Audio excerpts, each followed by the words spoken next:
Okay, this photo describes your 2023 summer. It does. Really? It absolutely does. Okay, let's see This it. is me. I had just gotten off stage at Stagecoach. I was feeling great about myself. Oh, that's a vibe. Yeah, super vibe, right? How did your Stagecoach performance go? As well as it could have. I think, it was my second performance ever.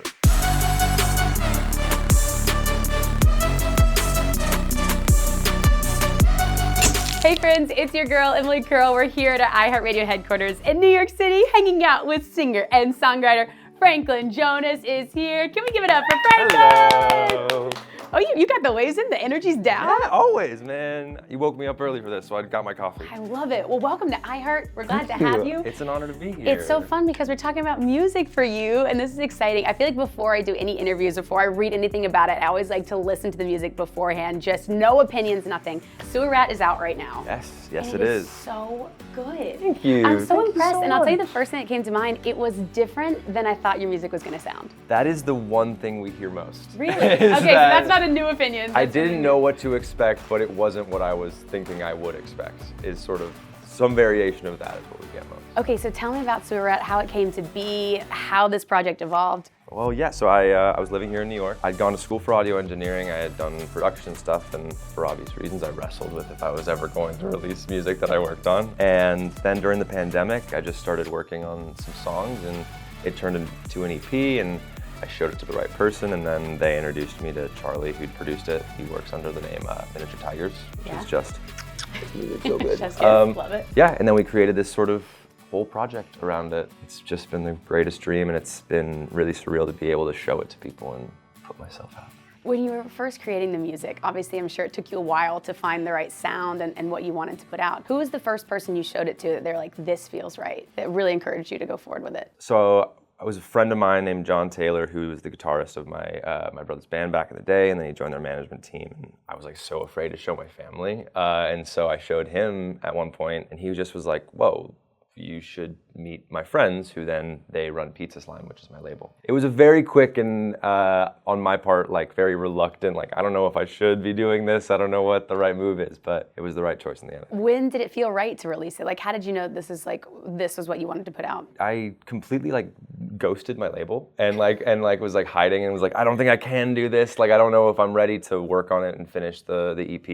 And then I made the song Hoboken, and my girlfriend told me that you can't not do this with your life, and so now we're here. So now here we are. It just takes one person to believe in you enough to tell you. You mentioned, you have 3 older brothers that have done this for a long time. What advice did they give you embarking on this journey, and did they have a hand in listening to music and advising you on certain things? They absolutely did, especially Nick. I used as like a sounding board a lot. Dude wrote Jealous, so I mean, to have him in your corner to be able to be like, hey, any notes, is very beneficial. We've recently been going on my first tour, which has been an insane experience. I grew up in a van on tour with them, so to be able to be doing it on my own is wild. But they just told me to learn every night and try and remember the good moments more than the bad ones, because you'll really want to remember the bad ones where you mess up. They've done interviews about that. Yes, which is so they funny. have. Yes, they have. That is a family motto at this point. Have you had any embarrassing moments yet, or you're still doing Oh, okay? that definitely has some embarrassing. I mean, I come out in a rat suit, so I think I'm embracing the embarrassing. But there's definitely been some moments where I was like, oh, I'm playing the wrong song right now. You're like, this isn't right, yeah. Yeah, muscle memory kicks in, and it's the complete wrong chords, and everyone looks at each other like, you're not doing the right thing, man. But I feel like it's just got to be sheer confidence from there. You just got to go for it. My dad told me that you just have to push through it, and just the last thing you ever want to do is stop playing if you mess up. So obviously, like you said, you got to watch their career from a really young age, see the ins and the outs. I'm sure that had an impact on you as you're now approaching this. What's something that maybe they did that you don't want to do, or something, or the opposite that you're like, okay, I really think I could replicate that? That's a great question. I think that for me, I look at it like I grew up around the greats of the modern zeitgeist, right? Like in the modern generation, they're the Jonas Brothers. Like, they're incredible. They're amazing. And so I think that there's a lot of things that when I went into it, I knew that it was going to be nothing like what they do. It was going to have to take, if anything, just take their confidence and their ability to be exactly who they are, and own that and keep on pushing, keep on trucking, and but also know that I'm gonna have a very different trajectory and a very different journey of it. And you also talked about, I was reading this, that Weezer was like your biggest inspiration. That's like, is that your favorite band? Has it always been your favorite band? It's definitely up there. It's definitely up there. My producer Charlie was working with Weezer at the time of us like meeting, and I kind of went into this with Pinkerton as an ideal of like something that maybe people might not like, but if I was 16 and I heard it for the first time, that I might want to like pick up Logic and maybe you make some music. The Avalanches is a big inspiration too. Boards of Canada, sort of like beat makers. I started making beats. That's how I went into this journey. Oh, interesting. Yeah. And then now you're playing New York tonight. I feel like that's gotta be so exciting. It's a crazy experience, like my first homecoming show in a way. I mean, I wrote the record here. It's about my experience here. It's about my experience living here. And so to be able to play it in front of some ears here is crazy. Right before this, you also pulled out a red nose from your Amazing shirt. Yes, I did. And so you had an interesting moment at a fan meet and greet. They wanted you to wear this clown nose. They did want me to wear the clown nose. And then we were talking and it was decided during that conversation that I was going to be wearing it in every photo that evening. And I wore it up until someone told me they were terrified of clowns. But they had an "it" tattoo on their arm, which Right. I feel like at some point is a bit, it conflicts. Really It conflicts a embrace bit. your fears, yeah. Yeah, I don't know. I'm just a dude. I'm not a monster from another dimension. Yeah, no, so then I started asking, are you afraid of clowns? And I'd be in my pocket and they'd be like, no. Okay, great. Let's take a Like, picture you're never now. gonna believe what Franklin Jonas asked me in the meet and greet, afraid of clowns. Afraid of clowns? Then he pulled out a clown nose. And But you're actually wearing a rat suit. I do, yes. I do wear a full body rat costume. Is that hot on stage? Oh, it's so hot. It is so hot. There's been about 2 or 3 scary moments where I thought I was going to faint. We played one show in Tampa and it was an open door venue. It was like 102, 103 degrees outside. Usually it takes about 2 or 3 songs for me to start dripping sweat in that fursuit, essentially. But it was a big moment when I took off the head and there was already sweat beads down my head, like down my face and falling out of my my beads. But I feel like the crowd probably went nuts though. That's gotta be fun for oh, them they to definitely see. were like, respect, man. You're in Tampa, dude. Why did you do that? Was that always a plan to do the rat suit, or when did it come from an idea to being like, okay, let's actually do this? So we rented the costume for the pictures. Very quickly, it was like, oh wait, it was $400 to rent it, and if we buy it, it's like double that. Like, and I'm gonna use like, it again if we why buy not? it. If we buy it, then I get to wear it on tour. And everyone's like, you don't want to wear that on tour. That's gonna be really awful. And I was like, well, But you'll be wearing it suffer tonight, for right? your art. Yes, It's happening yes, tonight. I will be wearing it tonight. What are the pre-show and post-show rituals for you, especially for tonight and such a big show? I realized pretty quickly that we didn't have, I mean, me in a bathroom waiting, putting a full body rat suit on. That's the first one. So iconic. And then we realized that we weren't doing anything. So then we do a group huddle, me and the band. Afterwards, it's just, I like essentially go back into the bathroom, take it off, put shorts on, and run into the audience to go hang out before, so I don't interrupt Hobo Johnson's set. Oh, that's so fun. Yeah. And have your brothers come to see the show? Have your family come to see No, it? my parents did. My grandma and my parents came. Stop. What did they think? My grandma is she's an old timer, so she didn't love all of it, but Did she love cocaine? Did she love that's her favorite song, man. It's her favorite track. Yeah, allegedly I was quite animated was the words that she chose to use. So no, but she's a sweetheart. What a She's a legend. sweetheart. I That's so can't believe funny. she even came, man. That's amazing. Yeah. How old is she? I don't know off the top of my head. I think 79. You don't know your grandma's age? I don't know. Bring her in next time, okay? We I need have to meet to her. Google my parents' birthdays sometimes. What? Like, I am the worst. I am the worst. Okay, so Franklin, now we're gonna play a game called Pics or It Didn't Happen. Okay. So the way this game works is we have a bunch of scenarios here. You're gonna pull out your phone, open your camera roll, and you're gonna scroll until I say stop. And then I'm gonna read a scenario and it's gonna go with that photo. I love it. It's gonna be great. We're gonna get to know right. you. You're gonna get a peek into your camera roll. Oh, great. Is that okay? Love that. I love that. It's going to be a lot of I feel like it's gonna be a lot pictures of like rat rat suits, yeah. inspo. Yeah. Now when you see a rat in the subway, do you think that's good luck? Like, is that? Oh, yeah. Well, that's the inspiration for it in the first place was that when I made the EP and started working on these demos, I would listen to them on the subway, imagining like songs for the subway instead of songs for a highway. And then I felt a kinship with my little rat friends. The rats. The Yeah. subway rats. I love Yeah. it. Okay, are you ready? Camera roll is open. Okay, ready? Start scrolling.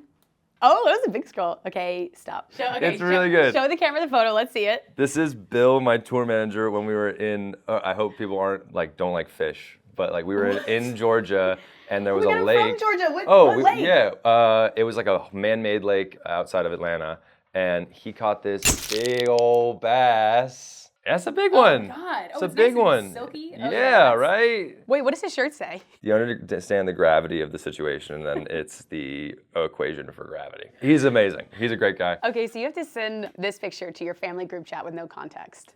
Oh, okay. Oh, fine. I feel like this is gonna be good. I promise you that they will not respond in the timely manner that you expect. I think they're all in like a different time zone right now. Oh, really? Where are they? Jolly old London town, Oh, eh? Yeah, nice. yeah. Should we send it to your grandma instead? I'll send it to my grandma. I'll do that. All right, Amazing. next. You ready to keep scrolling? Yes. Okay, scroll. Are you cheating? Scroll. Stop. This photo is what you're gonna be wearing to Barbenheimer. Oh, it's my lovely girlfriend Anna. Oh, are you gonna take her? I'll take her. I mean, she went by herself because she was not on tour, but she's a little Barbie. It was her birthday in Florida. Oh my gosh. She's a lovely. You ready to do another one? Yes. Okay. Scroll. Stop. You have to describe this photo using only lyrics from your new music. Oh, it is actually. It's me in the costume. It's a video, but it's Oh, me let's taking see. off the head. Oh my God. The teeth.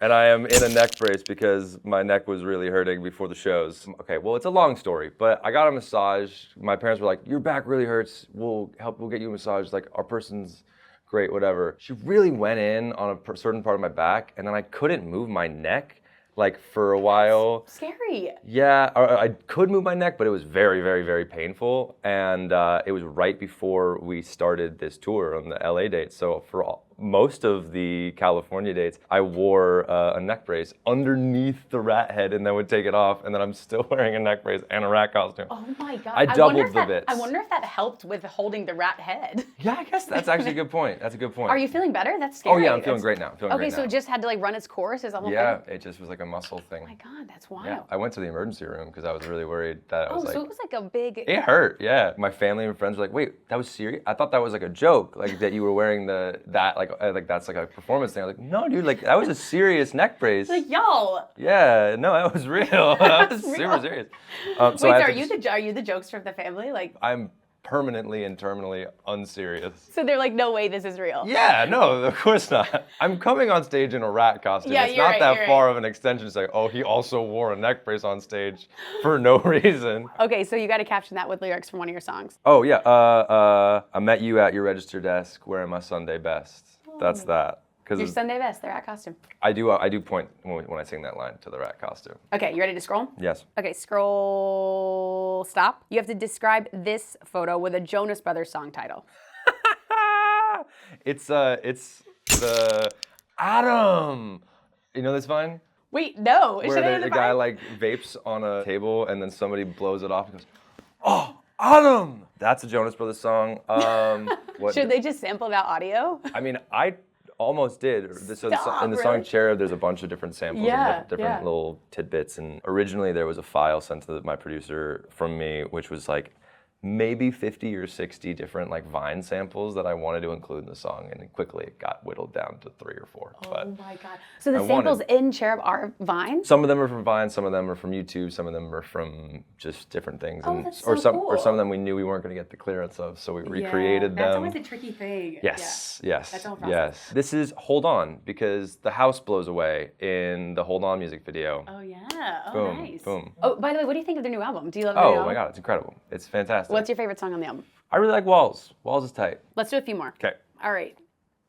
Stop.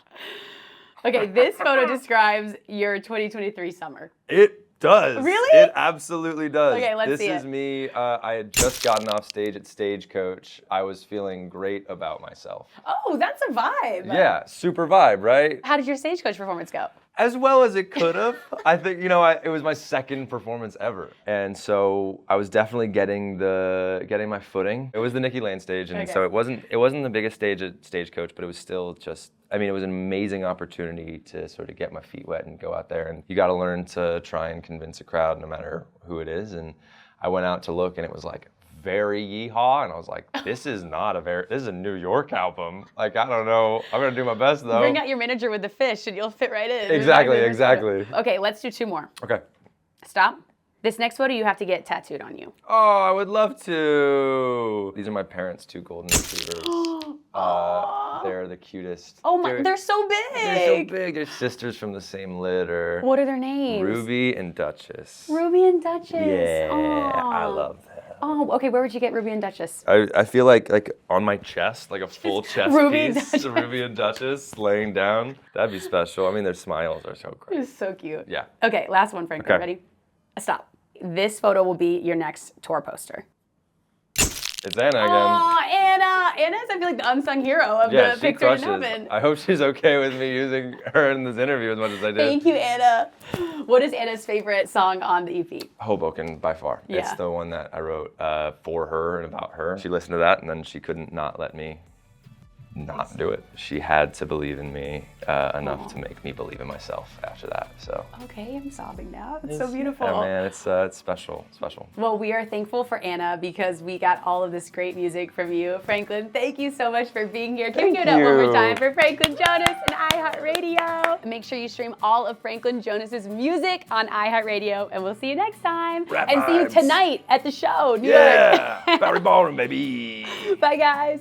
Thanks so much for watching. Did you like that video? You can check out more over here, and don't forget to subscribe to iHeart right here. And if you're already a longtime fan, make sure you ring the bell down below so you don't miss a single video. See you next time.